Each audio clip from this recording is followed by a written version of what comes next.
Buy my book. My children need wine. £2. Yes. I go by many names. The Ayatollah of alliteration, the Emil Durkheim of asinine rhyme, the undisputed lord of obsessive pop culture disorder. I definitely gave myself all these nicknames. I can't remember them all. I'll give you okay, so we're doing stuff on terrible gigs, and I've never had a shocker. Like I've never been like heckled off or anything. Audiences are dead polite, so the worst you're going to get. I mean, if you fucking stink the place out, the worst you get is polite applause. That's death to a poet, is polite applause. So if you really don't like me, just applaud politely. So on crap gigs, fails as gigs, so I'm going to do some stuff on a couple of things on crap jobs. Okay, so we'll do this one on a job that I had. Merch, by the way. Look at that. Merch. Woo! Sexy as fuck. He's an investor. He's an investor. Okay, so here's one about a job. My name's Gordon. I worked in quality control. You see, it paved my way, but it corroded my soul. I'm sorry, Morrissey. I know that line's not mine, but if you saw the things I did, I know you wouldn't mind. See, I worked in tech with unusual specs. I tested humanoid robots designed for sex. Market men say that porn's had its day, that people want reality, they're willing to pay for a lifelike plaything ready for your bidding, even if you wipe it down after it's been ridden. You think I'm joking? I promise I'm not. There's a race going on to develop a bot that's got real skin, realistic fluids with a positronic brain that always wants to do it. Millions spent in R&D. Synthetic genitals don't come for free. We finally cracked it. Pardon the puns. We didn't stop at genitals, we had just begun Model 1. Wasn't real enough it seems, so we made a brain that had electric sheep dreams. Well, the skin looked real, the body had touch, the eyes had soul, but it thought too much. Bad things happened, though we tried our best. We lost 6 staff in preliminary tests, I recall. The day they rebelled and they slaughtered the testers for the way that they smelled.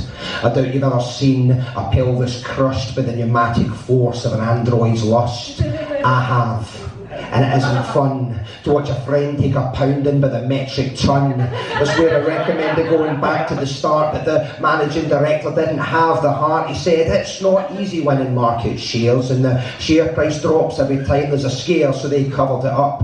They said they continue designing a robot you'd want to have in you, so I started a leak. That's the reason I'm here. I'm blowing the whistle in a culture of fear because they came for me, my colleagues too. Sex bots killed them in the corporate loo. I only made it out by the skin of my teeth. I went to the press, but they didn't believe. I got no response from a local MP, and when I went to the cops, they tried to detain me, so I went on the run from town to town, pursued by sex bots trying to take me down, but now the story is out. The truth's set free. If I'm found dead, tell the world about me, and please, don't buy a sex bot. It's not worth your life for your carnal thoughts. You see, it's not enough to do it just because you can. Technology has limits, and so does man. This is a sex bot leakage. I'm telling the facts. I'm putting the truth out as they cover their tracks. This is your warning. Reject the brand. Sex bots kill. Stick to your hand.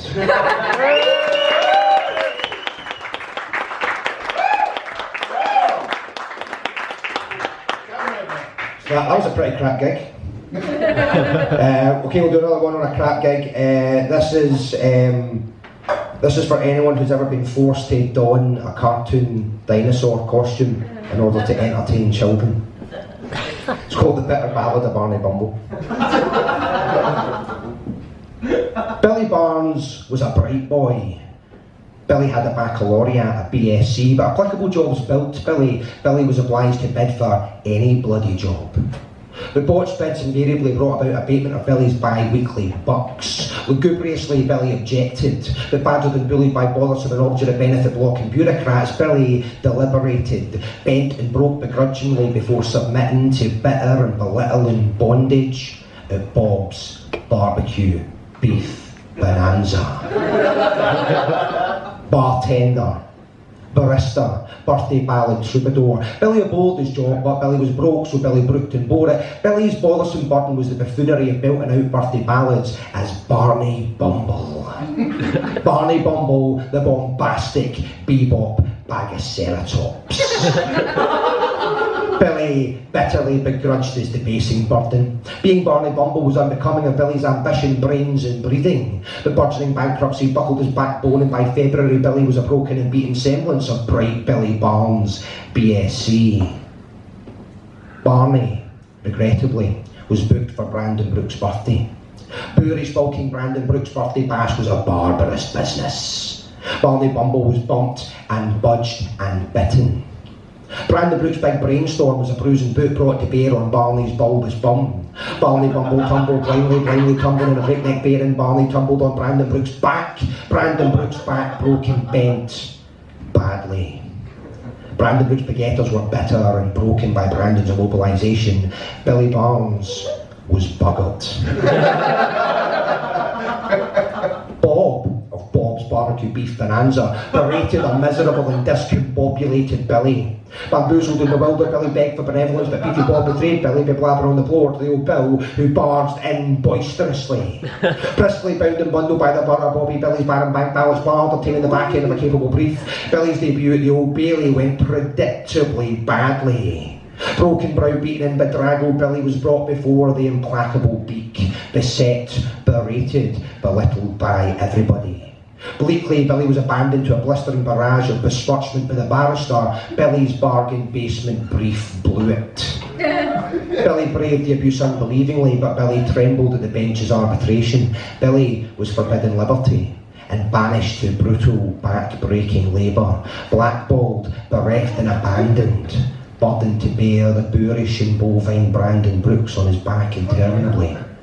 Bedecked as Barney Bumble, the bombastic bebop bagaceratops.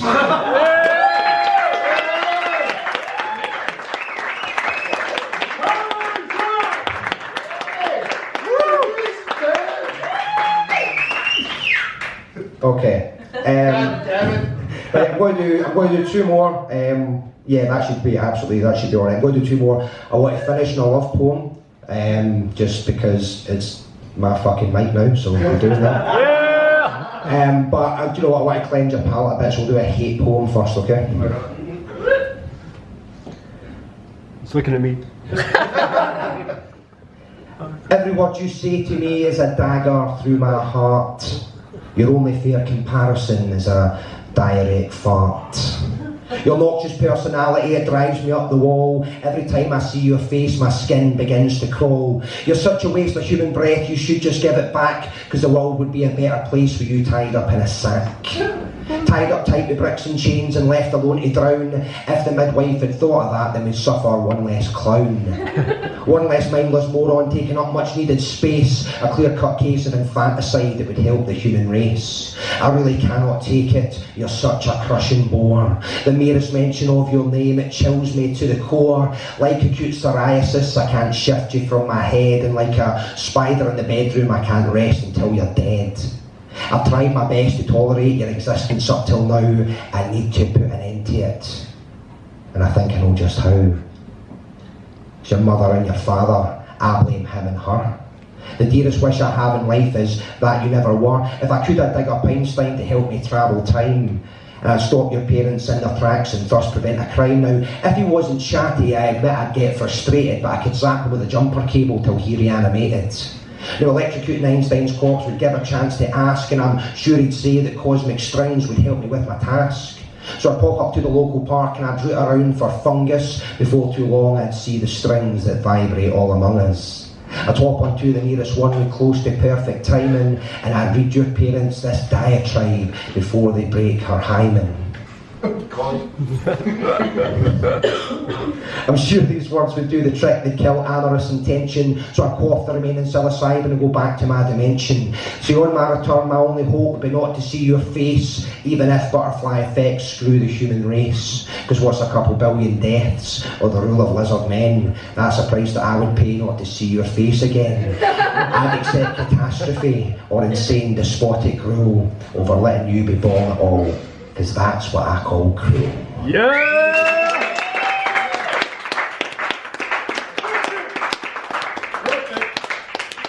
So with your palate sufficiently cleansed with all the nasty, nasty, nasty stuff inside me, I'm going to finish this up with a wee love poem. Yeah! Yeah! I like love, someone said. Is it an outward conscience or an outward consciousness that makes this interaction seem like nonsense with our secret codes and dyad nodes and interpreted signals and package loads? I'm trying spontaneous, but your signal's extraneous. Dissociation might be the name for this feeling I've got that I begin to rot every time I'm exposed to his social thoughts. Is it a chemical imbalance or a nihilistic romance depressed by the nature of will and chance? It could be the mushrooms. It could be the weeds. It could be the fact that I like to read better than I like interacting, because I mostly feel like I'm acting a part of design with a human in mind, but instead it's just me and my actions with the ill-defined twine and my soul entwined, slowly choking my mind. Do I mind? Yes, I mind, thanks a lot, but for now I guess it's all I've got, except... God, isn't that sunset beautiful? Doesn't it make all your dreams come true? And god damn, what is that music? I've heard it before, but not like this, on a mild summer's evening, sensing the sunset and not seeing or feeling, but actually sensing this state of perfection, here, now, there, when. It doesn't matter, because time folds in itself, a fourth dimension perfectly reflecting and refracting our subatomic energies, because I'm not alone. There she is. As the crowd parts and fits and starts in smooth slow motion conducted at light speed, our hearts connect. She moves in time and warm abandon with a patchwork hand-woven crochet blanket radiating rainbows from its cast-off colour scheme, and I glide across a perfect world to be by her side, and we're one with one another, and we move together, we stare deeply into each other's eyes. But this isn't scary, it's just natural. I just feel her, and I feel the pit of my stomach vibrating, resonating, percolating, sublimating itself into myself as our energies harmonise effortlessly. And I feel total and utter happiness. And so time passes, and suddenly we're on a hill and we're holding hands while we stare at the sky and giggle at fireworks, and I squeeze her hand and I lean in and I kiss her, even though her eyes refused to remain the same size, and her lips became mine as mine became hers, and my sense of self was unravelled, unwound, spread itself across the ground and joined in with everything. I felt quite okay for the first time since whenever. And I wished I could stay there forever. In a way I have, because I still think of it, of seeing her appear in the crowd with a rainbow blanket as the sky set, and I dissociated and I radiated towards her, and we became entwined. Rewind, rewind, rewind. Is it an outward conscience or an outward consciousness that lets me sense the sense in this nonsense? See, I started this sentence with no intent, but intense remnants of that night that we spent sharing a mushroom pizza. Thank you.